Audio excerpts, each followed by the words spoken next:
কোরবানির গোশত বন্টনের উত্তম পদ্ধতি কি? গোশত 3 ভাগ করা কি আবশ্যক? কোরবানির গোশত 3 ভাগ করতে হবে কিনা? এর উত্তর হলো 3 ভাগ করাটা প্রথমত আবশ্যক নয়, তবে উত্তম, ভালো। আল্লাহ রাব্বুল আলামিন কোরআনে কারিমে বলেছেন ফাকুলু মিনহা ওয়া আত'ইমুল কানিআ ওয়াল মু'তারা। অন্য আয়াতে আল্লাহ বলেছেন ফাকুলু মিনহা ওয়া আত'ইমুল বাঈসাল ফাকির। খোলাসা কথা হলো, আল্লাহর নির্দেশনা হলো তোমরা কোরবানির গোশত থেকে নিজেরা খাও এবং যারা অভাবী মানুষ দুস্থ তাদেরকে দাও, আর যারা অভাবী দুস্থ নয় তোমাদের আত্মীয় স্বজন প্রতিবেশী তাদের সাথে শেয়ার করো।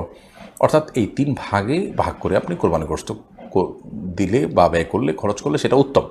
কিন্তু 3 ভাগ সমান হারে করতে হবে, বেশি দিক করা যাবে ব্যাপারটা এরকম না। আপনি নিজের জন্য একটু বেশি রাখলেন, গরিবকে দিলেন একটু বাড়িয়ে, প্রতিবেশী একটু কম দিলেন, অথবা আপনি নিজের জন্য খুব কম রাখলেন, গরিবদেরকে বেশি দিয়ে দিলেন, করতে পারে একটু। মানে 3টা ক্যাটাগরিতে ভাগ করবেন, এটা হলো মূল বিষয়। এখন সমান করে 3টাই করতে হবে এমনটা বাধ্যতামূলক না, তবে সমান করে 3টা করতে পারলে সেটা অবশ্যই ভালো। আল্লাহ 3 ভাগ করতে বলছেন, আপনি এটাকে সমান করে করছেন, গণমুখ মানার চেষ্টা করেছেন, এটা ভালো, প্রশংসনীয়। কিন্তু এটাকে বাধ্যবাধক বিষয় মনে করা যাবে না। আমরা অনেকে এটাকে অনেক আবশ্যক বানিয়ে ফেলেছি।